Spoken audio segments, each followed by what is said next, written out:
मेरी हर द्वार इस दुनिया में कोई नहीं है राजन। मैं कनाती लड़की जंगल में लकड़ी काटती हूँ, लकड़ी बेचकर अपनी पेट पाल करती हूँ राजन। मेरे जीवन में कोई नहीं है राजन, कोई नहीं है। ये लड़की जब आपका इस दुनिया में कोई नहीं है, यही सत्य बात है। जिसके आगे पीछे कोई नहीं होता है। हेलो शर्मा जी, आवाज अगर कम पे लगा हुआ है। जिससे कोई नहीं है दुनिया में और उसका मालिक होता है। अगर कहीं मेरा कहना तुम मान जाओगे, डर के जो ठोकरें खाती हो, भीख मांगती हो, जिस सर पर तुम्हारे लकड़ी का गट्ठर सोचता है, जिस सर से लकड़ी धोती हो, उस सर पर तुम्हारे वक्त आने के बाद माथे पर ताज शोभेगा और बालों में रानी बनाकर रखूंगा तुझे। विश्वास नहीं है? मैं अपने द्वारपाल को बुला रहा हूँ, उससे पूछ लो। ये कैसी बातें कर रही है राजन? लग रहा है जिधर हारे जी दर्जन भटक कर ठोकर खाने वाली आप इससे मजाक उड़ा रही है राजन। क्यों ऐसी बातें कर रही है? ऐसा मत कहिए राजन। मजाक नहीं, जो मैं कह रहा हूँ वो सच कर रहा हूँ, सही कर रहा हूँ। ये महाराज संतपति नरेश के मुखार पे से तुम सुन रही हो, ऐसा ही होगा। राजन, ये आप कैसी बातें कर रहे हैं? अभी कहला उड़वला ये राजन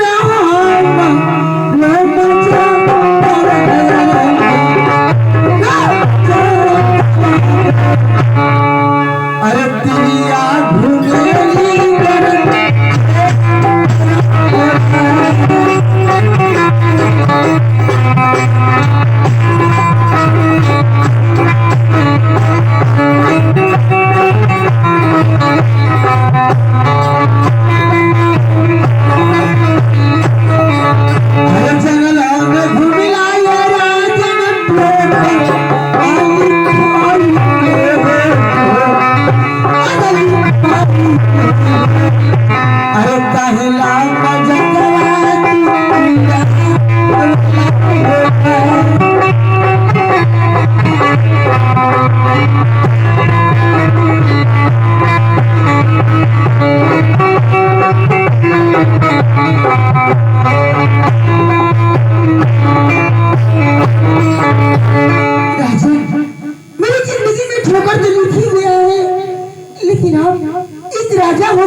जन्म देने वाले माता पिता होते हैं, कर्म लिखते हैं भगवान।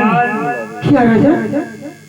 जन्म देने वाले माता पिता होते, कर्म लिखते हैं भगवान। न जाने किस भेष में मिल जाएंगे प्रभु पिता परमेश्वर। मैं जो तुमको बोल रहा हूँ सत्य बोल रहा हूँ और सही बोल रहा हूँ। आप सब करेंगे? हाँ, ऐसा ही होगा। क्या होगा? इसलिए प्रेम में आदमी इंसान अमीर और गरीब नहीं चलता है। क्या राजा? यह भी कैसे बातें कर रहे हैं राजा? अगर यह बात सच कह रहे हैं तो मुझे आपकी बात मंजूर है राजा, मंजूर है। बहुत सुंदर मंजूर है कि राजा इस शादी करने से पहले मेरी दो शर्त थी राजा। कौन सी दो शर्तें हैं बताओ? राजा, मेरी शर्त यही है राजा कि मैं जैसे आपको कहूंगी वैसे आपको रहना होगा। अजय बर्तन से आवाज होगा इस राज और ताज का मालिक बनेगा। और जैसे कहोगे उसे आपको रहना होगा। बताइए राजा, मंजूर है या नहीं? हे लड़की, ये तुम्हारे दोनों शर्त मुझे मंजूर है, इसलिए कि